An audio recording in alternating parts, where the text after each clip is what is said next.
How is it going, you lovely lot? Welcome back to Tokyo Rising. Today is episode number 25, and after a good start to the season, we're back here in April with two rather big games in the context of our season. As today, despite the fact we're unbeaten, we find ourselves in 6th. Our first opposition are a home tie against Grulla. They are currently 2nd in the league. They could go top if they win their game. And then after that, we take on Criacao, a Portuguese named club that you might remember beat us infamously last year in the Tokyo Cup final on penalties.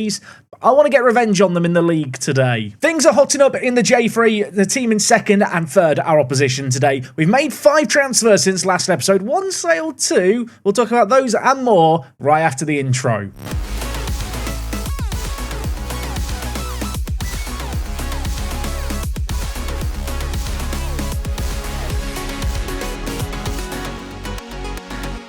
I hope you guys are having a lovely Tuesday and are excited for another dose of Japanese football action. Since last episode, a decent number of games played in the league. We are now in mid-April. The season is in full swing, and at this point, I feel like I can sit here and say we may well be in a promotion battle. But you know what? Before we talk about the matches played since last time, let's talk about the transfers made. People love transfers. I love transfers. There was one notable departure. Azutsu left the club for £85,000. The 22-year-old, of course, was brought in midway through last year as a bit of an emergency backup option. Did get a couple of appearances on off the bench in J3. Didn't really impress me, and due to one of the new signings we'd made, I kind of felt like when an £85,000 offer came in, I couldn't say no. So Yataro, I did wonder at one point if he might be a hero for us. Turns out, well, you could still call him a hero. He's earned us £85,000. That's fairly heroic in my eyes. As for transfers in, let's go from least exciting to most exciting, starting with an emergency third choice goalkeeper. Marcao here, or Marcao, look, he's not a bad little player, 35 years old. We've got him on loan from Vivaran for the year on £170 a week. He's actually a pretty bloody good goalkeeper who, if Noda doesn't play well, could well come in and end up being our starting goalkeeper. But yeah, for £170 a week, just a nice signing to have. Another player who falls into that category of wasn't necessarily needed but was a nice luxury signing to be able to make is Toyo Shima here. 19 years old, was available as a free agent. A little bit of depth in the right back area. Brought him in namely for his ability to play at centre back and the fact he's 19. £200 a week for this guy. Only wants to be a breakthrough prospect. I realise right now he's just sat in the under 18s on his own. You know what, mate? You can go hang with the B team with the 3 other players there. As for the other 3 signings though, all first team players. The first, Jae Min. This guy, a South Korean youngster. We're paying £600 a week for him. He's really coming in to be a bit of competition in the right back area. Of course, Mitsuhashi was our starting right back for the year just gone, and realistically behind him,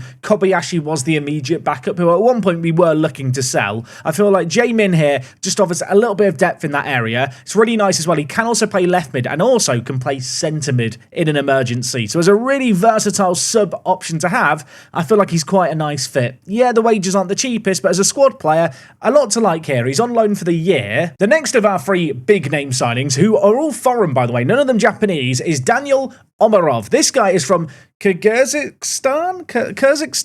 Is it Kyrgyzstan? I've just made up a nation there, haven't I? Look, I've never had a player from this country before. You've probably not had a player from this nation before either in Football Manager. Daniel here, bloody brilliant. And by brilliant, I mean he's got good finishing and he's got nice physicals. A very, very quick player in his own right with a load of potential. We've signed him for £2,600. Shout out to the intermediary who offered him out to me. I think he is going to be a really useful backup striking option. The other man we've managed to bring in is Vinicius Diniz. He has what sounds like a Brazilian sexy footballer name, doesn't he? He is signed on £650 a week. It's a 2-year deal. There is also an option to extend it by 1 year. You'll note right now he is on £650 a week. That makes him almost the highest earner at the club, but he is slotted in right away at centre mid. Yoshikawa was previously our more defensively minded centre mid. Brace yourselves for this comparison, because here is the players side by side. Yes, Diniz might not be quite as good defensively or mentally, but he has the edge in so many other areas. He's already grabbed a goal for us from a set piece as well. And all of a sudden, when you look at the first team, I feel like we start to look really quite good on paper. Of course, Batata has now had a face added to the game for him. This is what Batata looks like in real life, the Botafogo youngster. He's been playing well to start the year. With Diniz joining, I have been able to move Yamada out onto the left-hand side. Previously, both our centre mids were left-footed, but now that Yamada is, playing alongside a right-footed player, makes sense to make this young, exciting playmaker kind of play on his natural side, on his left foot. In terms of the rest of the team, you'll note that going into today's game, there's some injuries to juggle with. I realise I'm getting ahead of myself. Let's talk about the form recently. So all those signings that you've seen made have been made over the course of this run of games. So you'll see some of those new names come and slot in the starting 11. Maybe wish we had a few of those new players for this game here against Catalan. We drew 1-1. Great to see Batata get a goal, but sadly, we couldn't get the all-important breakthrough. We had almost a goal better XG than them, despite having the same amount of shots. Not a game where we dominate possession. We looked to hit them on the break. Sadly, I feel like finishing just let us down. After that, though, two really nice wins. The first, 3-0 over Owaki was nice. We then took on Hollyhock. Now, Hollyhock are a very good team. Look, they are predicted to win the league. They're currently top of the table. We ended up, though, battering them. And I got to be honest, I had a bit of a wry smile on my face as this game played out. We got 2 goals inside the first 11 minutes, and then Oi Wayne, remember Oi Wayne in the transfer special, turned me down to go to Hollyhock? Well, unlucky Hollyhock, he got sent off after 13 minutes. They played the rest of the game down a man, and to be honest, we never really looked like losing. Nice dominant display. Yamada, man of the match with 2 assists. Great result. I feel like maybe the red card made the job a little easier. After that, however, 2 back-to-back 2-2 draws. We are unbeaten in the league after 7 games played, but 4 draws. If I want to look at silver linings in these games, we got points, we scored goals. The not so good thing is, from a defensive point of view, we weren't really great in either of these. The most recent game against Ryukyu, we actually came back from 2 goals down. I feel like we could have got another goal to make it 3-2, but at 2-2, Ataki decided to get sent off. Hence, the left-back not being available for the first game today. So like I already mentioned, we are still unbeaten in the league, but in spite of that, we are down in 6th place because simply we are drawing too many games. We do have the best goal difference in the league, and there is a slim chance that a win today could take us all the way to the top. If we weren't to get the win today, though, against Grilla, they would go top of the table. So this is a big game for us at home. I need to hope the players can do the business. So left-back Ataki is out. Another man who's out is Matsushita. Yeah, I've not got Mitsuhashi on my screen today. I've actually picked the right player. He's out for up to 3 months with a dislocated shoulder. Knew he had some injury proneness when we signed him. Feel like we've got a little unfortunate. It has struck so soon. The 19-year-old, bit of a setback for him. Not exactly ideal. And the other man who's missing actually is our left mid option in Sawada. He's only out for a few days, but the 22-year-old I was looking to give some game time to when we took on Tokyo United in our most recent game here in the Tokyo Cup. I rotated the team for this game. We won on penalties. I feel like the Tokyo Cup, by the way, we're in the final of it. I'm not going to worry about it too much. Apparently the board expectation here is challenge for promotion. Do you get promoted from the Tokyo Cup? This is a cup competition. Oh, you qualify for the Emperor's Cup if you win this. That makes a bit more sense. Yeah, bit of context here. The Emperor's Cup is like Japan's... I was going to say Japan's FA Cup, but it's not really like that because university teams play in it as well. It is the big national cup competition. We are in the final against Kryakao, but given the fact we've got them in the league to play, I figured you guys wouldn't want to see me take them on in back-to-back games. So I'm not going to worry about the Tokyo Cup final. We'll just hope we win that one. Anyway, circling back to my previous point, Sawada got injured. It does mean when it comes to wide midfield options, we have got a few players missing. Also, with the 5 new additions I've made and only 1 departure, you might have noticed here, as I've hit Control-A there, or tried to hit Control-A to hit Select All, and I've hit Control-S. I was trying to hit Control-A to tell you there's 27 players in the team. Control-A and Control-S being next to each other is a nightmare, isn't it? But yeah, the club first team size is now 27 players. There's a few players who aren't overly happy with playing time and depth and just general issues, to be honest. But the good news is, on the whole, at least right now, we are managing to, manage the minutes of players and give them the game time required. I feel like as we've grown the squad,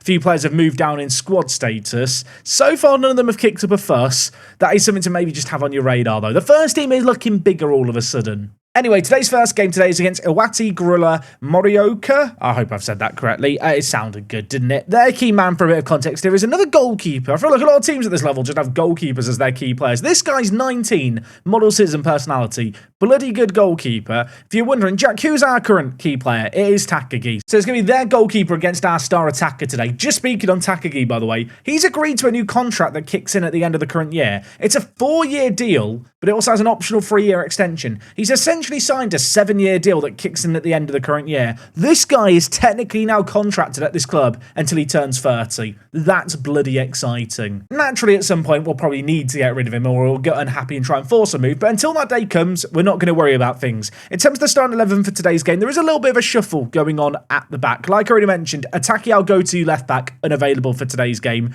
The rest of the team, though, is pretty much, I think, at full strength. Of course, Yoshida joined midway through last episode for £200,000. A little bit concerned about his opening performances, but we're not going to overreact just yet. Elsewhere, Denise is going to make his live commentary debut. The 27-year-old has looked really, really good. In the final third, we are going with Takagi and Batata. Between them, they have 10 goals. Hopefully, the goals are going to continue to flow in this first one. So we have drawn our last 2 league games in a row. We need to get back to winning ways. Grula, like I already mentioned, they are second in the league. They are a good little team, and they are playing in this teal kit, and they've scored with a very nice set piece. 5 minutes into this game, goal down, not ideal. Short little set piece taken by Nakamura. Then, I was going to call him Kyogre, like the Pokemon. It's not Kyogre, it's Koga. Put the ball in, Takahashi scores. And it's 1-0 early on. It's a set-piece goal, so I'm not going to overact with loads of tactical changes yet. Maybe we can have the dream response, or maybe we're setting ourselves up for disappointment by anticipating that, as they regain possession at the back here. The goal scorer, or rather the assister, I think the goal scorer, they might have 2 Takahashis in their team, actually. That was R Takahashi. There's an M Takahashi as well. After last episode where I got the names muddled up of my own players, I'm now very paranoid about making the same mistake again. Kyogre's on the near side, lays it inside Kudo, Suzuki, Takeshi tackles him. The referee's given a penalty there. 8 minutes into this game, our unbeaten start to the season is immediately in jeopardy. This is not what I needed. This is not what I wanted. I'm looking at Junpei Noda to save us, and sadly, he can't save us. Koga stepped up, smashed it down the middle. This is what I get for naming him after a Pokemon instead of saying his actual name. Okay, well, we're 2 goals down. I was hoping we might see a change in fortunes. The highlight starts with us having to defend a throw-in, and having defended it initially, we've gifted them the ball right back. Nakamura bringing it forward. Nakamura across the face of goal. You know what? I've not liked what I've seen in this game. I've not made this change too often this year, but already, right now, I'm going to the more attacking 4-2-4 or 4-4-2 with the wingers further forward. We've kind of not tried this out just yet. I just realised, going to have to swap the centre mids around, however, because of footedness stuff like that. Yeah, 2 goals down. I feel like I just have to change something here. So, given the fact we normally sit back, maybe we were just going to be able to catch out Griller by getting on the press and trying to force an issue. That's what I'm hoping for, at least. Okay, the attacking tactical changes have happened right now. They had 75% of the ball, and we'd had, I think, 1 or 2 shots. We needed to change something. I'm being reactionary. We've got a set piece, and almost immediately, ball was whipped in, but it's been dealt with at least to begin with. That said, we've still got the ball. We've still got plenty of players committed to the attack, and Takeshi puts it wide to Numata. Lovely ball. Kayanoki inside. Goes down. 2 players go down. I was waiting for a penalty to be given. It's not been given because it's fallen to our little potato in the box. I don't know if we would have got a penalty here had Batata not scored. Kayanoki went down in a heap. Takagi went down. Batata, though, he knew what was up. He has that goal-scoring instinct. It's another goal to add to his collection. I believe that takes him to 7 for the season. Denise bringing the ball forward, lays it to Yamada, the advanced playmaker, inside to Komori. We've got 1 goal back. Can we get another? The right midfielder turns man, plays it into Batata, who's offside. Don't celebrate it. I can see the flag on the far side. I almost look like a genius. 40 minutes gone. Kayanoki's dispossessed, but I'll tell you what, having got 1 goal, we've looked a lot better in this game. The stats have all of a sudden swung. We are creating that little bit more. Numata at left back. What can you do? He's going to dink it. Takagi's there. Batata's in the middle. Is he onside this time? He is onside this time. It's 2-2. We're back in it. I'm not sure who it was here who put the ball forward to Takagi. Was it Numata who picked out this pass? The left back. He's not known for his passing range. Right there, he's hit the perfect pass. To be fair, Takagi's ball across first time was superb. The header, very tasty too. This first half has been a tale of 2 halves. Since we've changed things up, we've looked so much better, and we've only gone and got a lead in this game. It is 3-2 right before the break. Sometimes Takeshi's told that his goal on target is in another castle. Not on this occasion. He's headed it goalwards. I think the keeper may have parried that in off the woodwork off his back. Not going to complain. It's been given to Takeshi. The centre-back gets his goal, and we have a hard-earned lead. Look at the change in fortunes after the tactical change there. I feel like the 2 tactical systems we have kind of They're polar opposites of each other, but they really kind of deploy the same personnel in a very effective way. The pressing system has come good. I'm looking at the midfield, wondering if I want to change things up a little bit, especially in the wider areas. Then I remember when I look on the bench, we're kind of short on wide players at the moment. Not going to make any changes at the break. Look, we've come back from 2 goals down to be 3-2 up. There's no point in changing anything right now. If it ain't broke, do not fix it. Tanaka for them. Throw in our own corner. Whip towards the back post. Noda. Love him, Junpei Noda. It's kind of ironic, isn't it? Junpei kind of sounds like jump, and he really can't jump. He's not got the best aerial reach for a goalkeeper. On that occasion, he was able to get it. That said, his distribution was absolutely awful. And now Kudo down the line to Kyoga, their right winger, bringing it forward. He's been a thorn in our side so far this game. He overhits it over everyone. Tanaka, however, is able to keep the play alive. It's played now to Nakamura. Players in the middle queuing up. Yamada reads it, gets it forward. Batata to Takagi. What can he do? He gives it back to our little potato. Komori, the right midfielder, knocks it round his man. Options in the middle. He maybe should have looked to his left. He looked towards goal. The shot is saved. Denise, he's already scored 1 free kick for us. I don't want him shooting from there. He gives it, though, to Kayanoki. The left winger is afforded space. He gives it to Batata. Is Batata onside?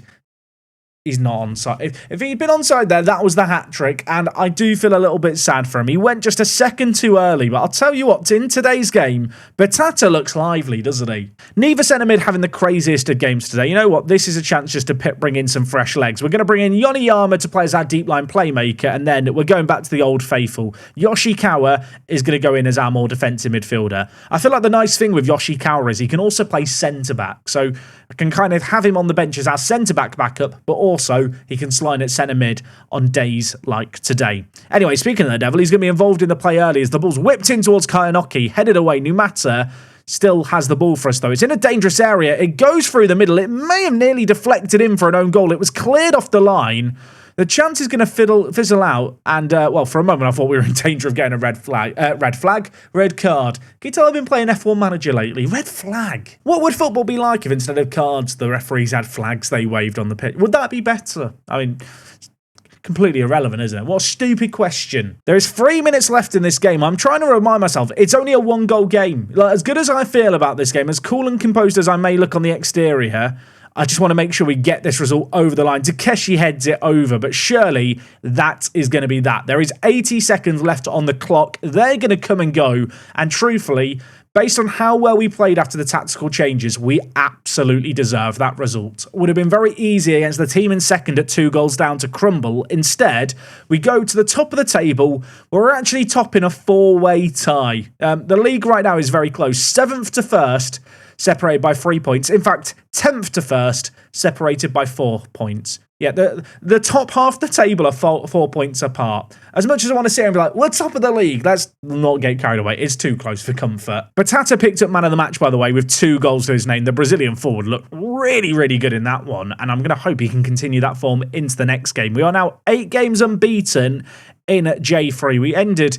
Did we end last season with... Oh, no, this is in all competitions. I was thinking, did we end last season unbeaten? No, we didn't. But yeah, 8 games unbeaten to start J3 is really good. Just annoying that we're drawing so many. But Batata, top of the goal-scoring chart, alongside Sakuragawa. Who is this guy? Is he any good? The answer is he's not good, but he's got 19 jumping reach. I bet we can't guess why this guy's getting so many goals, can we? Anyway, our next game today is only 4 days away. It is also going to be an away day. Now, interesting to note, Kriya here actually play in the Komazawa Olympic Park Athletic Stadium. This is where we were playing last year in the JFL. We have this year just returned back to our main stadium. It was never explained to me why we moved, but nevertheless, we're going to go visit our home of last year. It's in Tokyo, not far to go, taking on local rivals. They're in 4th, we're in 1st. I need a win. Not quite as exotic as last away day. Today, we're in Tokyo. But to be fair, you know, Tokyo's nice. We've had a lovely time in Tokyo in recent years. And today, we are heading to a stadium that I know is in this area somewhere. I'll tell you what, Tokyo is bloody massive. I did not realise how big Tokyo was until I got lost. Well, right now. It's too big. Turns out I was mousing just about over it. Here is the Komazawa Olympic Park circular course. And I have to say, this whole area around the stadium does look just very, very cool, doesn't it? We are very much in the heart of Tokyo here, it has to be said. The roof looks jazzy from above. I'm optimistic about the away day, not only because the stadium looks good, but because there's some bloody good car parking. You got baseball, you got football, you got a nice little square area here. There is all sorts going on. Let's see what Street View has to offer us. Oh my word. Today's a good day, isn't it? The outside of the stadium looks like a pissing spaceship. This is the stadium that we played at last year. It looks very cool. This whole square area is kind of nice. Although I will admit, I do feel like for a team of our stature, this is probably a bit too big for us, isn't it? There's like a second set of buildings and stuff over the bridges over the road. This is also just next door. No idea what's in this building. I feel like we've gone into the future or something. This is a big upgrade on previous away days. I'm saying it now.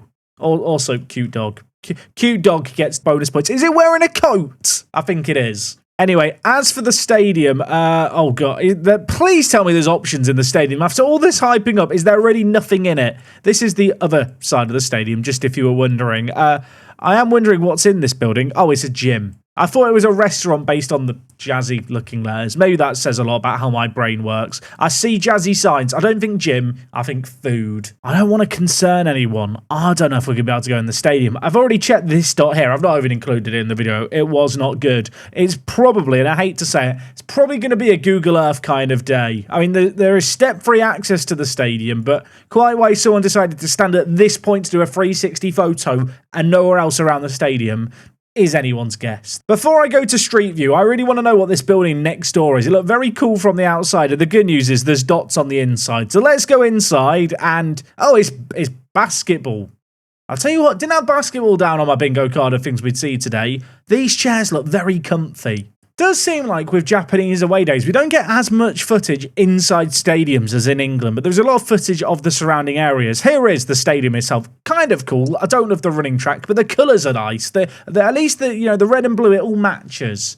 Also, a bit annoying that you're playing a football match, there's just like javelin or shot put lines just on the pitch. I feel like that would be distracting. I'm not sure what this structure is meant to be on the roof of this building here, but you know what? We won't question it too much. The building that had the basketball in, by the way, was this bit here. They've literally built it. It looks like a Pokemon gym, but in real life. You know Giovanni's gym? It looks like that. This is what I imagine it would look like. This is a very niche reference, isn't it? I'm just going to park here so you can enjoy the entire kind of skyline of Tokyo as I rant and rave about this stadium. First and foremost, the design is unique. The location is very, very cool. And I'm a fan of it. I'm a fan of it. The car parking's solid, but, and this has been a common theme lately, lack of footage inside the stadium. It limits the score. It hinders my ability to get carried away. I do like it. The running track makes me sad. It's going to be another 6.5 out of 10. I know I've been giving that score a lot, but I feel like I can't go much higher. I feel like sometimes on away days I go kind of full on art critic or food critic, and realistically I am just talking about football stadiums over, well, Google Earth footage. Sometimes I get a bit carried away. Look, I like this stadium. It looks nice in this picture. Just wish we could have seen more of the inside. So heading into this game, I don't think I'm going to make any changes. Ataki is going to come back into the team. Of course, the left back was suspended for the previous game, having been sent off. This guy is our highest earner, and I'll be honest, right now he is really, really struggling to perform. Certainly a player where, if he continues on his current trajectory, I think I have to abandon the idea of him playing left back and maybe go back to play Numata more often. If I do that, I do feel like Ataki is going to be a problem for me because he is going to be an extra centre-back in a team that is already quite full of centre-backs. The rest of the team is going to remain unchanged. I would love to give Omarov a bit of game time at some point today. Last game, I didn't really feel like I could sub on the Kazakhstani forward, but the 22-year-old needs some game time. He's coming back from injury. I feel like no matter what, I'm going to bring him on during this second game. Last time we took on Koreacal was in the Tokyo Cup last year. We lost on that occasion on penalties in a game that I still maintain we deserve to win. With that in mind, we are a better team than we were last year, and whilst they're going strong at the top, I want to believe we have enough to beat them. We have got them in the Tokyo Cup in our very next game. Not going to do that in a video. If we make it to the Emperor Cup proper, which is what the Tokyo Cup is qualifying for, obviously we'll then worry about doing the Emperor Cup games in videos because that is a kind of slightly bigger thing. But in the grand scheme of things, the Tokyo Cup is just like the regional qualifiers to the national competition. When we were a lower league team, it was a fun challenge, taking on some teams in the J-League. Now that we're one of the J-League teams, it's harder to get excited for. That's what I will say. Anyway, I'm going to hope that we can continue in a similar vein to how we ended the previous game in this match here. They're playing in purple, we're playing in white. It's a game under the night stars and the spotlights today. And there is this kickoff highlight, which I don't necessarily love, especially because right now they're having the ball. They are playing a three at the back system, so defensively they may be tricky to break down, or maybe we could just break them down immediately. That would be nice, wouldn't it? Denise plays it forward to Takagi. There is, well, Batata forward. There's plenty of players forward here, including Mitsuhashi, our right back. Long-term servant, gets to the byline, drills it in. Batata scores again in less than a minute. I know it's a lazy analogy to make, and I'm going to apologise, but we've brought in a Brazilian striker in Batata, and he is like the lower league Japanese R9 Ronaldo. The man is scoring for fun. I bloody love potatoes. Anyway, having taken the lead, now 2.5 minutes in, there is another highlight here. It is them with the ball in our own half. Maybe some defending going to be needed here as Nagakawa scores. Nakakawa, bottom corner, and the celebrations lasted 90 seconds. I mean, not that this is going to happen, but if we keep goals coming at the current rate, what is it? 2.5 minutes, we've scored 2 goals. We could have like a 60-goal thriller today. Both teams scoring their opening shot of the game was never really going to be sustainable, was it? 15 minutes in here, set piece for us, Denise from range, the centre mid. The Brazilians have looked good today. Are they going to continue to look good? He has bloody scored. It's his second goal at the club. It's his second free kick. And I'll be honest, when he lined up the free kick from here, did not expect him to shoot a cross goal like that. In off the post.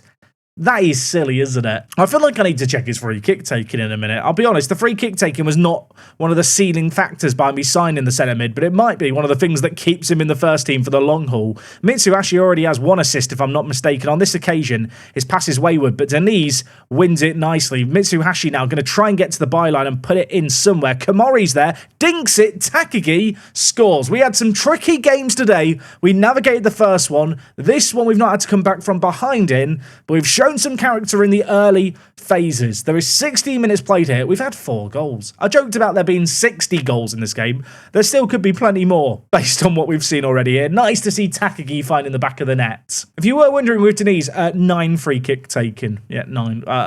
Scores bangers though, so I'm not going to complain. Okay, 3 shots on target, 3 goals. Should we make it 4 for 4? That would be fun. The ball's in the air here. We win it. Ataki nods it on.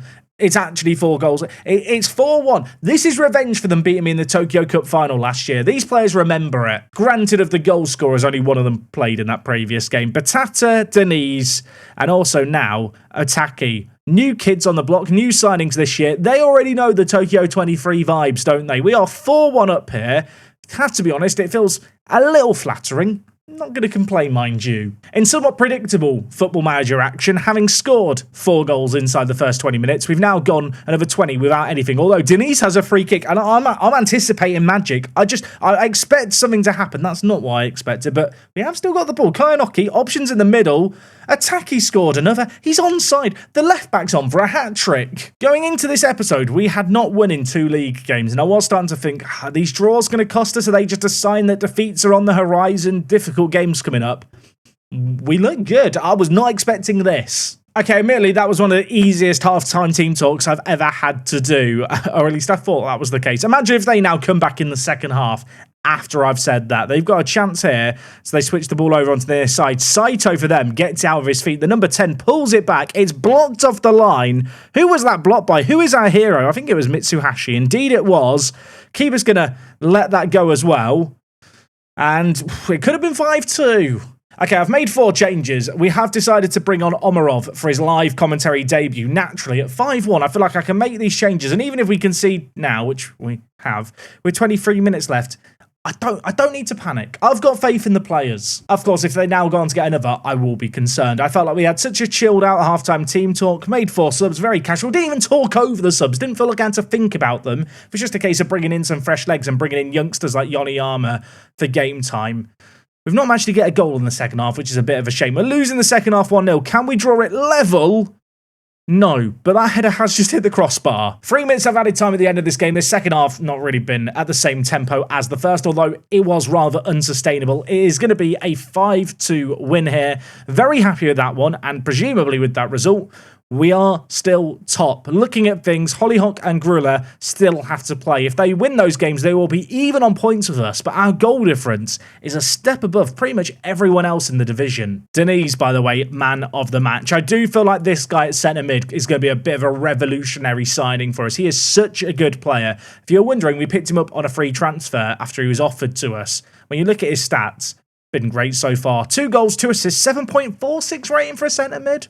We've not had centre mids do these kind of numbers before. Anyway, the league table is looking pretty at the moment, although it is still very, very close, as we've already established at the top. Sagan Tosu, by the way, currently bottom of the league. Are they on course for 3 relegations in a row? If they drop down to the JFL, that would be bonkers. Now, in terms of when we're going to be back next time, I'm not entirely sure yet, so rather than make a promise, I'll leave it as a surprise. I'm going to hope that we win the Tokyo Cup and therefore go into the Emperor's Cup proper. If that does happen, that is a competition I would like to put a little bit of a focus on, as it is kind of a big deal.